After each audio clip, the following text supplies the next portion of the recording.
Sebelum lanjut, jangan lupa untuk like dan subscribe dulu ke channel ini, supaya bisa terus memberikan informasi dan hiburan kepada kita semua. Kalau sudah, langsung saja, mari kita masuk ke pembahasan. Kita mulai kisah ini dengan sebuah kekalahan di masa lalu. Perang besar dulunya sempat terjadi di Makassar, melibatkan kerajaan Goa Tallo, pimpinan Sultan Hasanuddin, melawan kelompok dagang bernama POC yang bekerja sama dengan Arum Palaka beserta pasukan Bugisnya. Perang berlangsung sengit, namun berakhir dengan kekalahan Goa Tallo. Pihak Goa dipaksa untuk menandatangani perjanjian Bungaya yang isinya sangat merugikan kerajaan Goa.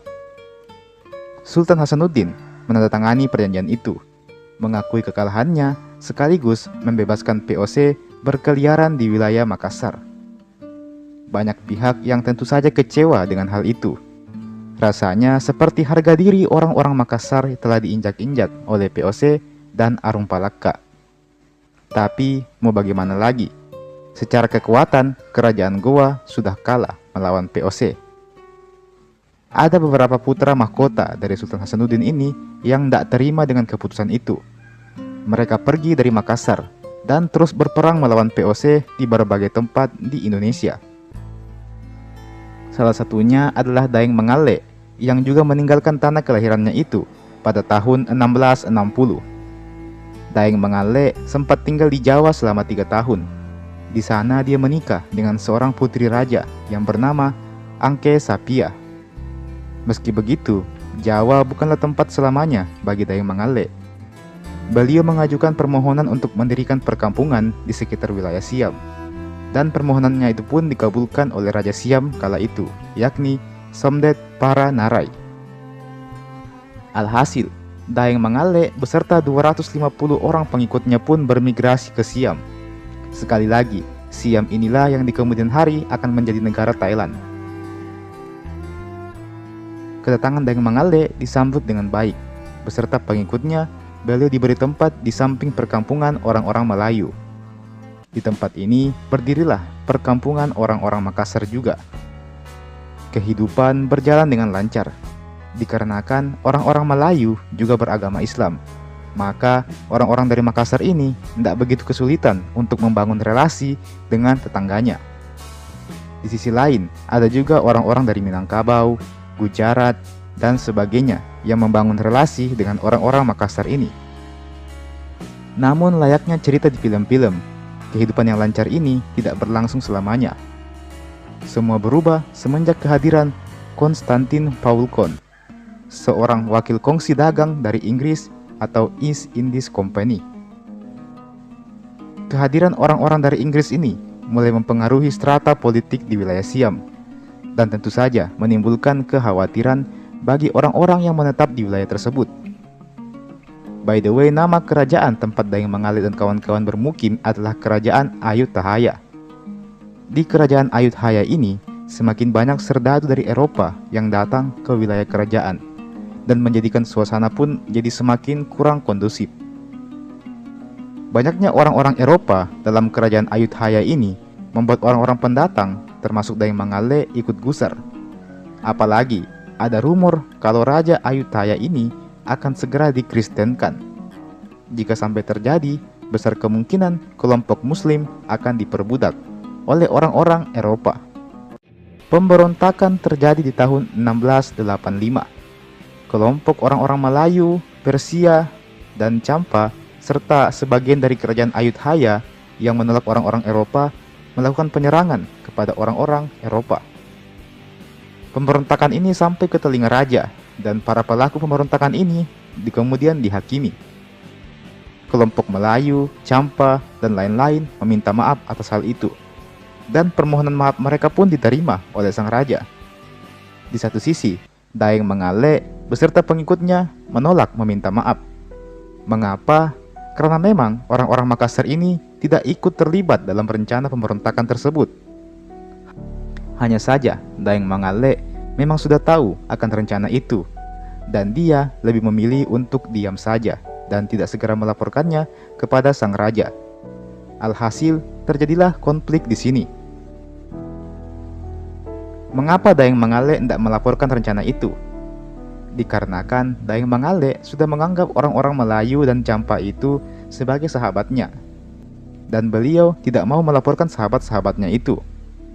Daeng Mangale biar bagaimanapun adalah seorang putra Raja Goa. Beliau memegang prinsip Siri Napace. Beliau tidak akan jadi pengecut dan mengkhianati orang-orang yang sudah menolongnya. Di sisi lain, beliau juga merasa berutang budi kepada Raja Ayutthaya karena sudah mengizinkannya untuk tinggal di wilayahnya. Jadinya Daeng Mangale memang mengalami dilema di sini. Dan pada akhirnya beliau memilih untuk mendiamkan saja hal itu, karena baginya mungkin itulah kesimpulan yang terbaik. Alhasil karena hal itu, selama 2 pekan berikutnya, perkampungan orang-orang Makassar ini dikepung oleh tentara dari Siam dan juga Eropa. Beberapa orang Makassar ini mencoba melarikan diri, namun dihentikan pula pelariannya. Karena merasa sudah tidak ada kedamaian lagi yang tercipta, maka perang pun akhirnya meletus juga. Orang-orang Makassar yang hanya tersisa 47 orang saja, termasuk Daeng Mangale, bertarung melawan 700 orang serdadu Eropa. Hebatnya lagi, orang-orang Makassar ini hanya bermodalkan tombak dan badik saja, dan serdadu Eropa ini memakai senjata lengkap. Dan orang-orang Makassar ini justru mampu memberikan perlawanan sengit sampai membuat serdadu Eropa ini ketakutan. Pasukan Siam dan Eropa berkali-kali mundur karena kalah di medan perang, meskipun jumlah mereka lebih banyak. Bagi Daeng Mangale, perang ini adalah perang mempertahankan harga diri, bukan lagi soal menang, tapi semata-mata karena rasa sakit yang dideritanya, karena disalahkan atas perbuatan yang bahkan tidak mereka lakukan. Alhasil, setelah 3 pekan berperang, orang-orang Makassar ini pun gugur satu persatu. Daeng Mangale menderita 5 tusukan tombak dan 1 buah tembakan senapan bersarang di lengannya. Beliau sempat membunuh seorang petinggi tentara Inggris sebelum akhirnya beliau juga jatuh dan tewas terkapar. Sepeninggal orang-orang Makassar ini, kampung tersebut pada akhirnya tetap diberi nama Makassan, yang sampai saat ini masih bisa kita jumpai lokasinya di salah satu wilayah di kota Bangkok, Thailand. Tempat itulah yang menjadi saksi bisu dari pertarungan brutal orang-orang Makassar melawan pasukan Siam dan juga serdadu Eropa, sekaligus menjadi bukti dari jejak peninggalan orang-orang Makassar di Siam atau Thailand.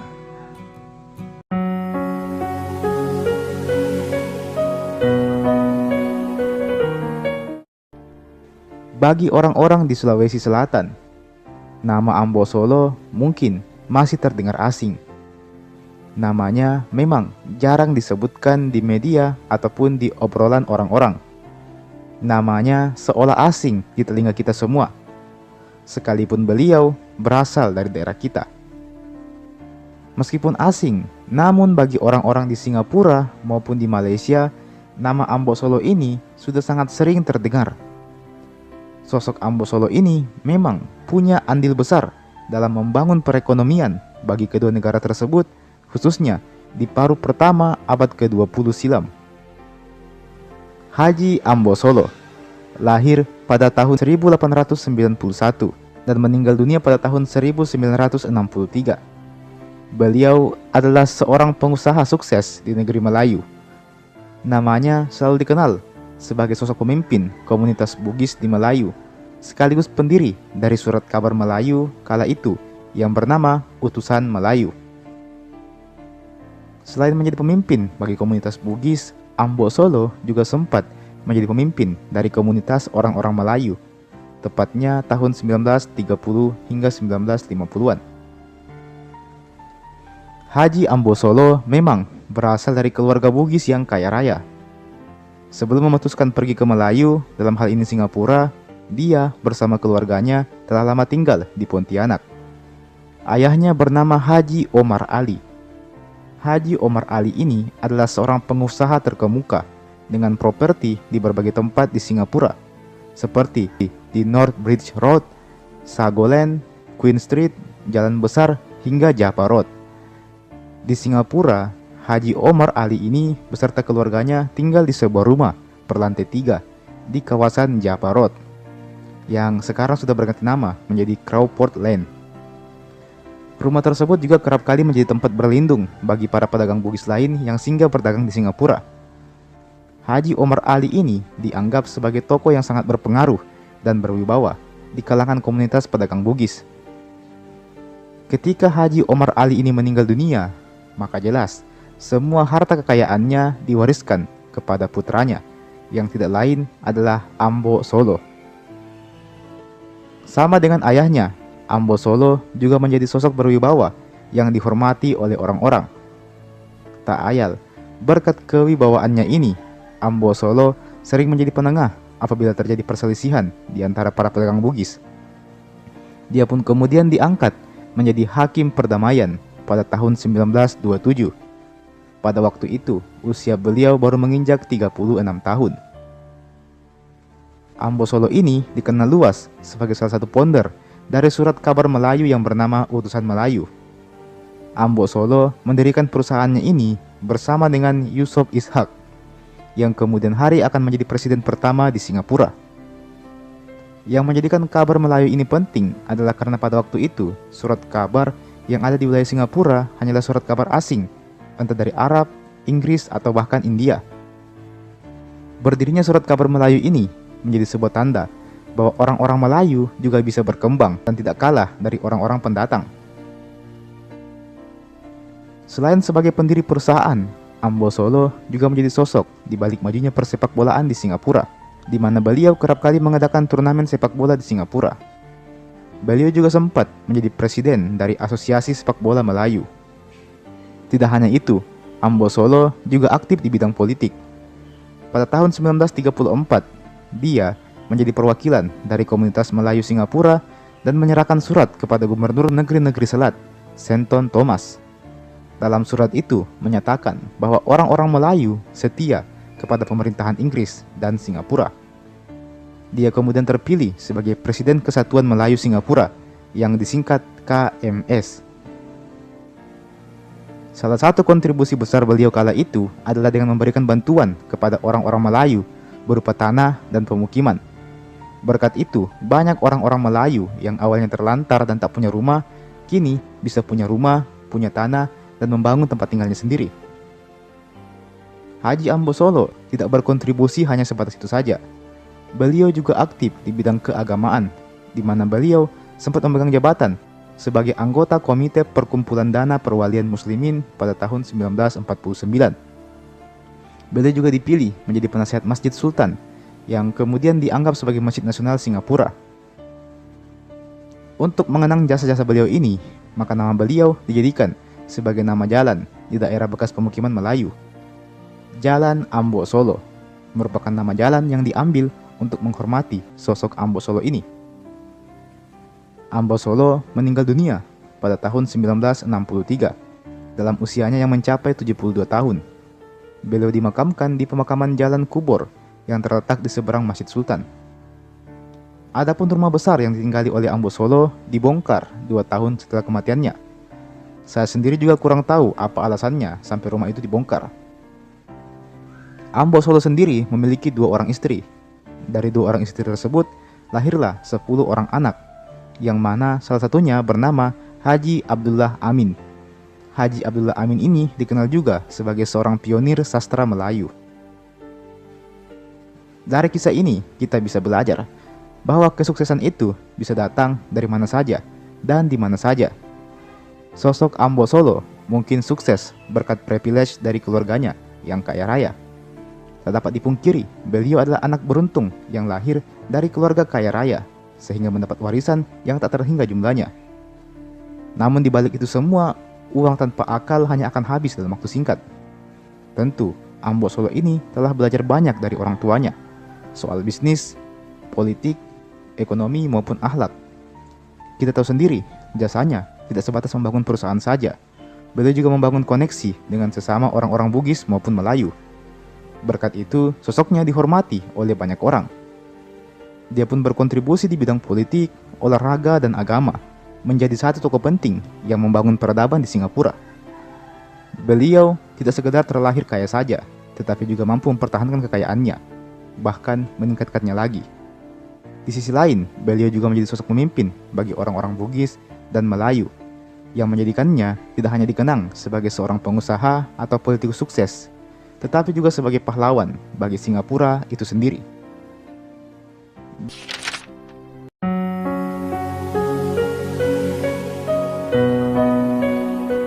Bangsa Eropa di sini salah satunya adalah Belanda itu sendiri.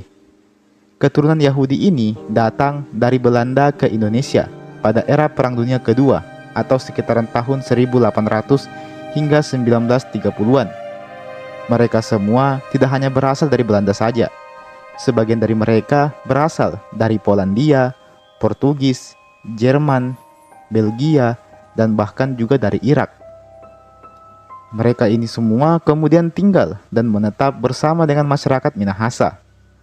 Mereka banyak menikahi warga lokal. Beberapa dari mereka memutuskan untuk berdagang demi menyambung hidup. Mereka juga sempat mendirikan sebuah gedung sinagong di sekitaran Jalan Garuda. Sayangnya, gedung tersebut telah dirobohkan oleh tentara Jepang kala mereka menjajah Indonesia. Dulunya terdapat sekitar 2000-an orang penganut agama Yahudi di Sulawesi Utara. Namun, masuknya Jepang seolah membatasi kegiatan beragama mereka. Alhasil, sebagian dari mereka ada yang masuk ke agama lain, seperti Kristen dan juga Islam. Setelah Perang Dunia Kedua usai, jumlah penganut agama Yahudi di Sulawesi semakin sedikit, karena banyak dari mereka yang memilih untuk pulang kembali ke negaranya masing-masing. Untuk saat ini, penganut Yahudi di Manado bisa dikelompokkan menjadi dua bagian. Yang pertama, Yahudi aliran Ortodoks yang dipimpin oleh Yakob Baruk. Penganut agama Yahudi Ortodoks ini berjumlah sekitar 30 orang yang berdarah Yahudi yang tersebar di Manado, Jakarta, dan juga di Surabaya. Sedangkan yang kedua adalah komunitas Yahudi gabungan aliran Ortodoks dan liberal. Dan aliran liberal ini terbagi lagi ke dalam tiga, yaitu konservatif, reform, dan rekonstruksionis, yang tergabung dalam wadah The United Indonesia Jewish Community atau UIJC. Untuk urusan ibadah, para penganut Yahudi ini, mereka melakukannya di sebuah bangunan yang bernama sinagong. Di Sulawesi Utara, terdapat satu-satunya sinagoga yang bernama Saar Hashamayim di daerah Tondano, Kabupaten Minahasa, yang berdiri pada tahun 2004 silam. Sebelum adanya sinagoga ini, orang-orang Yahudi di Sulawesi Utara sempat kesulitan untuk melakukan kegiatan ibadah karena harus berpindah-pindah dengan menyewa gedung. Hingga pada akhirnya, warga Belanda yang bernama J.P. van der Stoep membeli rumah dari keluarga Yakob Baruk, seorang rabi atau pemuka agama Yahudi yang tinggal di Sulawesi Utara. Rumah tersebut kemudian akhirnya difungsikan menjadi sinagoga, yang saat ini juga telah menjadi pusat bagi komunitas Yahudi di seluruh Indonesia. Keberadaan sinagoga Saar Hashamayim ini juga mendapatkan perhatian dari pemerintah daerah. Seperti ketika sinagoga ini sempat rusak pada tahun 2009, pemerintah Provinsi Sulawesi Utara dan pemerintah Kabupaten Minahasa memberikan bantuan untuk merenovasinya. Hingga pada akhirnya, pada tahun 2019, bangunan ini pun diresmikan sebagai tempat ibadah yang sah untuk orang-orang beragama Yahudi.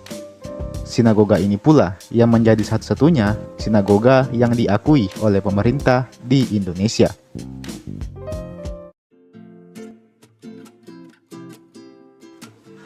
Lantas, bagaimana keseharian para penganut Yahudi ini? Ya, mereka layaknya masyarakat Indonesia biasa. Mereka menjalani kehidupannya berdampingan dengan sesama warga Manado lainnya. Tahukah kalian kalau Manado adalah kota yang dijuluki sebagai daerah paling toleran di Indonesia? Julukan itu bukan isapan jempol belaka, karena memang begitu adanya.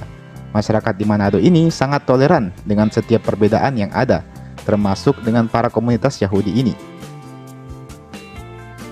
Mereka hidup rukun dan berdampingan, sangat jarang ditemui konflik agama di daerah ini. Untuk komunitas Yahudi ini sendiri, mereka banyak juga melaksanakan kegiatan sosial, sehingga mereka tak ubahnya agama-agama lain di Indonesia yang sama-sama mengajarkan cinta kasih dan tolong-menolong.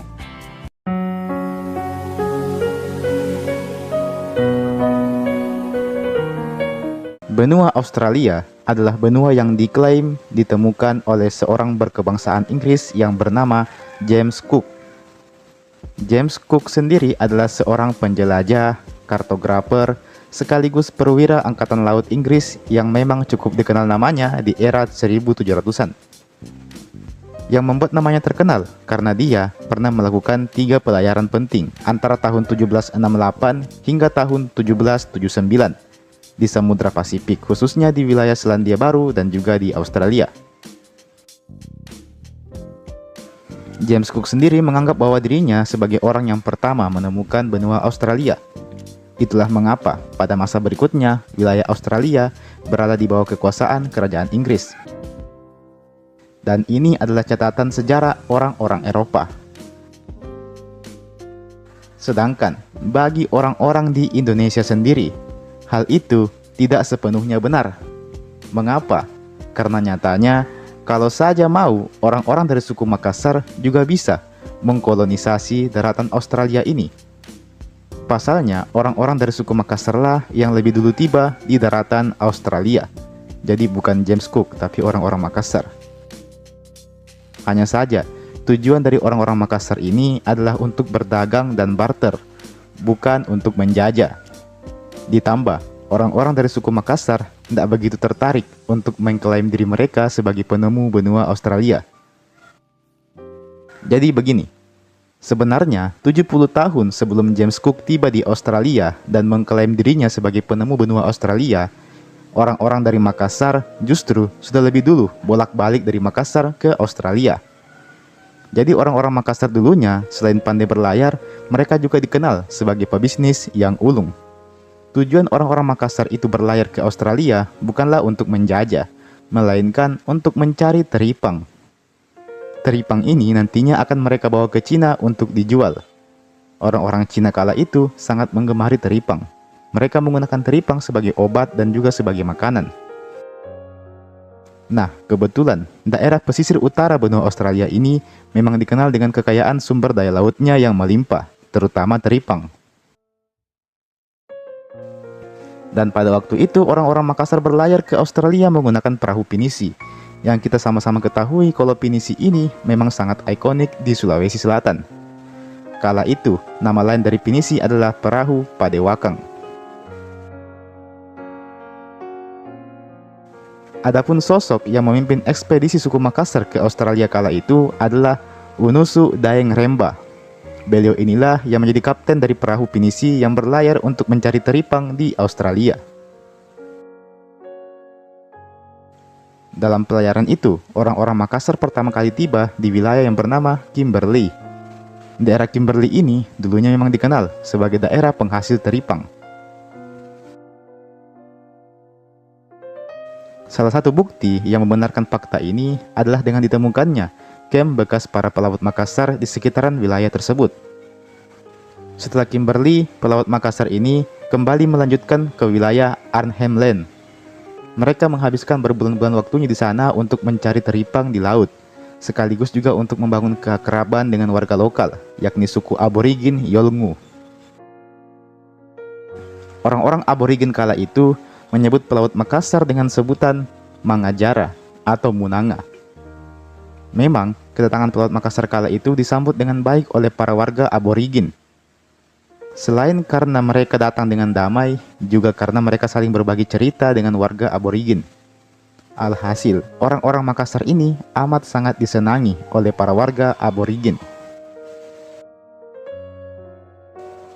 Orang-orang Makassar ini, sebelum mulai mencari teripang, mereka terlebih dahulu meminta izin kepada warga aborigin. Selain itu, mereka juga membatasi pencariannya hanya sampai di Pulau Howard saja. Pelaut Makassar ini sangat menghormati budaya dan tradisi warga aborigin, termasuk dengan mitos-mitos yang berkembang di suku tersebut.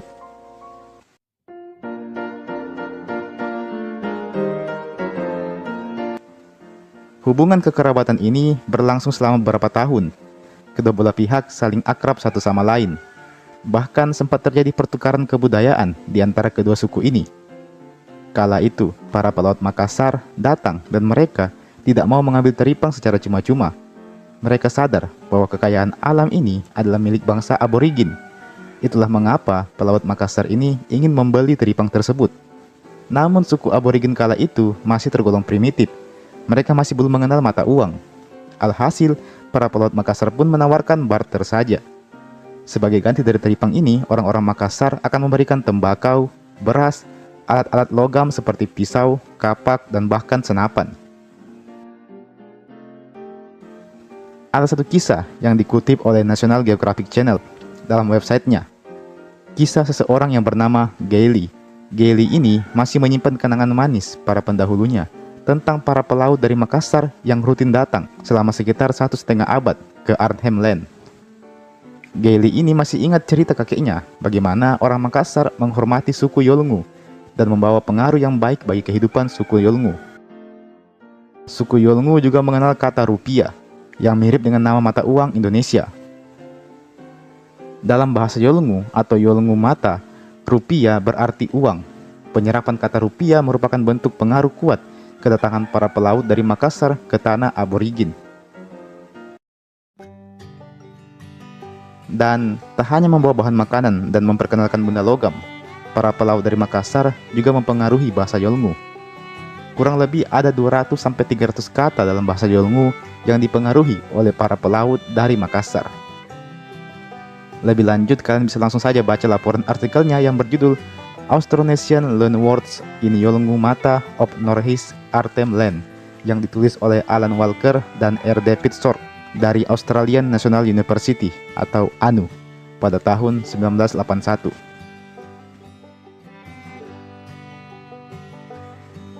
Sebagai kesimpulan, 70 tahun sebelum James Cook mengklaim dirinya sebagai penemu benua Australia dan mulai menjajah benua tersebut, orang-orang Makassar sudah lebih dulu bolak-balik ke Australia.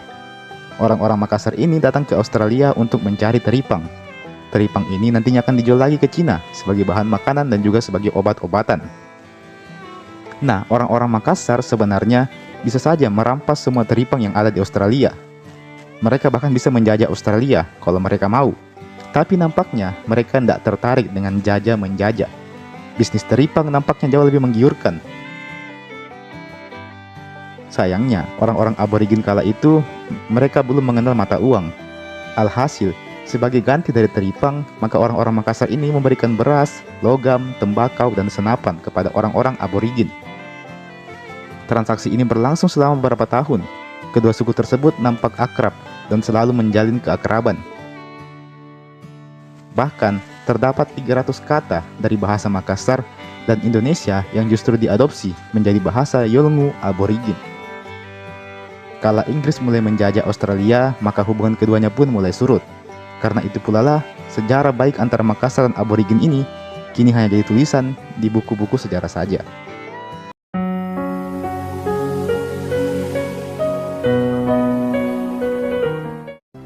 Mari kita berkenalan dengan sosok Syekh Yusuf Abdul Mahasin Tajul Halwati Al-Makassari Al-Bantani. Beliau adalah seorang pahlawan nasional Republik Indonesia, sekaligus seorang guru besar agama Islam pada zamannya. Beliau adalah sosok yang berjasa mengajarkan agama Islam kepada orang-orang terdahulu, utamanya di Kesultanan Goa kala itu. Sayangnya, ketika Kesultanan Goa kalah dalam peperangan melawan Belanda, beliau kemudian diasingkan ke daerah Banten. Di Banten, beliau tetap berdakwah dan menyebarluaskan ajaran agama Islam. Sebelum akhirnya, Kesultanan Banten pun juga berhasil ditaklukkan oleh Belanda, sehingga membuat Syekh Yusuf ditangkap dan diasingkan ke sebuah negara yang bernama Sri Lanka. Walaupun dalam masa pengasingan, Syekh Yusuf tetap aktif dalam menyebarkan agama Islam, tetap aktif dalam berdakwah. Di Sri Lanka pun, Syekh Yusuf mendapatkan ratusan orang yang mau menjadi muridnya. Kebanyakan muridnya tersebut berasal dari India bagian selatan. Bahkan, salah satu ulama besar India yang bernama Syekh Ibrahim Mian juga merupakan salah satu murid dari Syekh Yusuf ini. Di Sri Lanka, Syekh Yusuf kerap kali mendapat kabar mengenai kondisi Indonesia melalui para jemaah haji yang kerap singgah di Sri Lanka kala itu. Hal itu lantas membuat Belanda menjadi marah dan memutuskan untuk kembali mengasingkan beliau ke tempat yang jauh lebih terpencil, yakni di sebuah kota kecil di Afrika Selatan. Di sana, beliau tetap berdakwah dan justru semakin memiliki banyak orang pengikut. Bisa dibilang, beliau adalah salah satu atau bahkan mungkin orang pertama yang menyebarkan agama Islam di Afrika Selatan.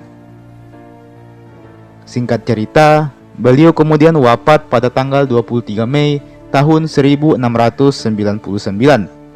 Beliau wafat di Afrika Selatan, dan para pengikutnya pun kemudian menjadikan hari wafatnya beliau ini sebagai sebuah hari peringatan yang masih terus-menerus dirayakan atau diperingati hingga saat ini. Bahkan Nelson Mandela selaku mantan Presiden Afrika Selatan sendiri menyebutkan bahwa Syekh Yusuf ini adalah salah satu putra terbaik yang pernah dimiliki oleh Afrika Selatan. Maka tak heran apabila Syekh Yusuf ini selain mendapat gelar pahlawan di Indonesia, juga mendapatkan gelar pahlawan kehormatan di Afrika Selatan. Hingga akhir hayatnya sendiri, beliau menghembuskan napas terakhirnya di Afrika Selatan. Meski demikian, jasad beliau dibawa pulang kembali ke Indonesia dan dimakamkan di Indonesia. Namun, beliau juga tetap dibuatkan sebuah makam di Afrika Selatan. Dan sebagaimana yang kita ketahui, kota tempat di mana beliau dimakamkan inilah yang kemudian disebut dengan Makassar. Di sanalah tempat beliau dimakamkan. Dan karena itulah nama kotanya disebut dengan Makassar, yang tentu saja terinspirasi atau diambil dari nama kampung halaman Syekh Yusuf ini sendiri. Bahkan hingga saat ini, makam Syekh Yusuf ini dianggap sebagai salah satu tempat suci bagi umat muslim di Afrika Selatan. Tak jarang pula ada orang yang berziarah ke makam beliau. Bukan ada sih, banyak orang yang berziarah ke makam beliau apabila mereka hendak menunaikan ibadah haji. Jadi apabila ada orang di Afrika Selatan yang mau menunaikan ibadah haji, maka biasanya mereka akan berziarah terlebih dahulu ke makam Syekh Yusuf ini. Adapun penduduk di kota Makassar, Cape Town ini juga kebanyakan berasal dari keturunan Melayu, yakni Indonesia dan Malaysia, yang kemungkinan adalah keturunan dari para pengikut Syekh Yusuf Al-Makassari selama beliau berada di Afrika Selatan ini. Dan tahukah kalian kalau kota Makassar di Cape Town ini termasuk ke dalam kota dengan tingkat kejahatan yang rendah? Amat berbeda jauh apabila dibandingkan dengan kota-kota lainnya yang ada di wilayah Cape Town, Afrika Selatan, yang dimana kota-kota lainnya di sana itu tingkat kejahatannya lumayan tinggi, teman-teman.